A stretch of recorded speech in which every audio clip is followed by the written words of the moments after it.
Yo, we are back again mga buddy, and I know kung bakit mo to pinindot na video dahil gusto mong makakuha ng 4,000 hours of view dahil gusto mo nang mamonetize yung channel mo. And yun nga, tuturuan ko kayo kung paano mamonetize yung channel nyo and paano makakuha ng 4,000 hours of view in free. Basta free. Yun nga, free. So let's go.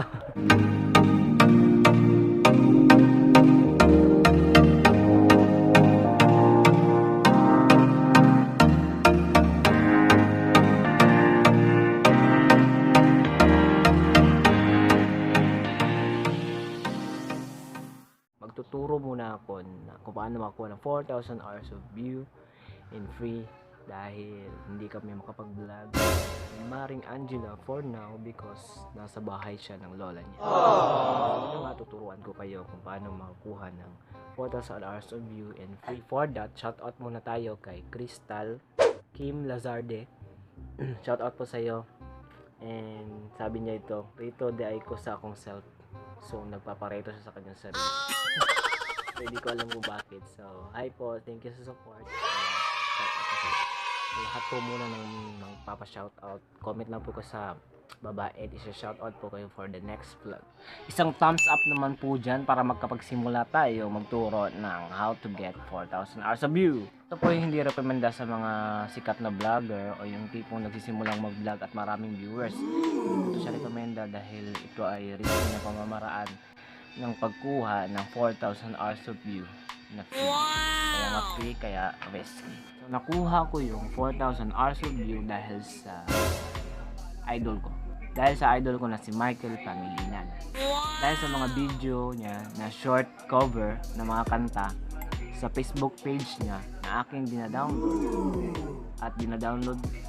at ina-upload ko sa YouTube, doon ko nakuha yung 4,000 hours of view. Yung po mga video na po yun ay hindi po yun naka-upload sa YouTube channel ni Michael Pangilinan. And then tonight, sinubukan ko lang po na i-upload dahil idol ko po siya, and yun na po, doon na pumatok ang 4,000 hours of view. So naabot ko ng 12k hours of view dahil ang mga video bawat video ni Michael Pangilinan na ina-upload ko umabot ng 75k viewers and 49k of viewers. Nakuha ko yung 4,000 hours of view. So tuturo ko kung paano ko dina-download yung video ni Michael Pangilinan. Kahit na hindi Michael Pangilinan ang i-download nyo, kung sikat siya, i-try nyo subukan. Paano ko din-download? Nag-download ako ng apps na Downloader for Facebook. Downloader for Facebook, ito po siyang apps na nakakapag-download ng mga video sa Facebook. Converter po siya. So makakuha ka ng more video, kakapindot mo lang ng video nila.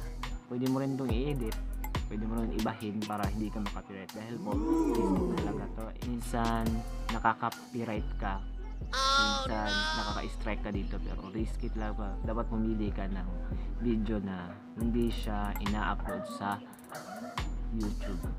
Kahit na anong video po, basta isang popular po na video, makakuha po talaga kayo ng 4,000 hours of view at makakuha din kayo ng mga subscriber. Madadagdagan nyo ng subscriber.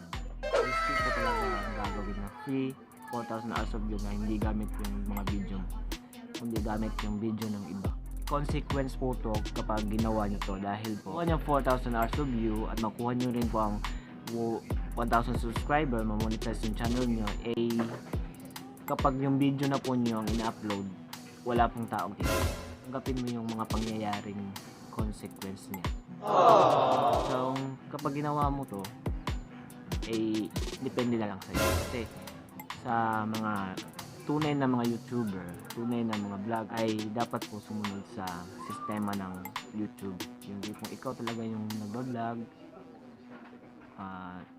humihingi ka ng suporta, humihingi ka ng mga taong gustong sumuporta sa iyo, and gagawa ka ng mga vlog na unique, naman po matatawag na mali kung na monetize agad yung channel nyo bago nyo i-upload yung mga video niyo para kung hahanap kayo ng suporta ay may ads na makakuha ka na ng pay Google Pin para monetization para makapartner ka sa YouTube. So bakit ko to ginawa? Dahil po hindi ko po talaga plano to. Hindi ko po talaga plano na mag-re-upload ng mga video ni Michael Pangilinan dahil po simulat sa poll pa lang po may vlog na po ako una, yung nagbili kami ng pan ng ka-churchmate ko. So kasama ko yung kapatid ko, yun po ang pinakaunang vlog. Tapos nagpanghinaan po ako ng loob na wag nang mag-vlog, wala namang po tumitingin sa akin. Tumigil ako. And then yun, sinubukan ko lang po na mag-re-upload galing sa Facebook ng mga pan. Lumabas lang na idea sa isip ko and then sinubukan ko.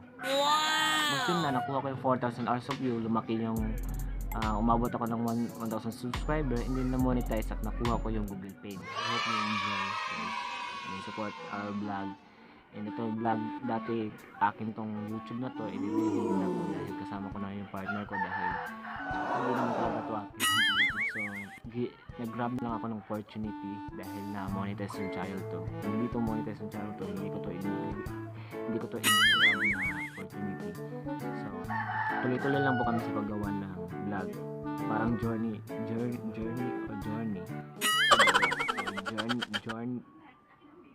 na namin to na mag-vlog ng aking partner na si Maring Angie.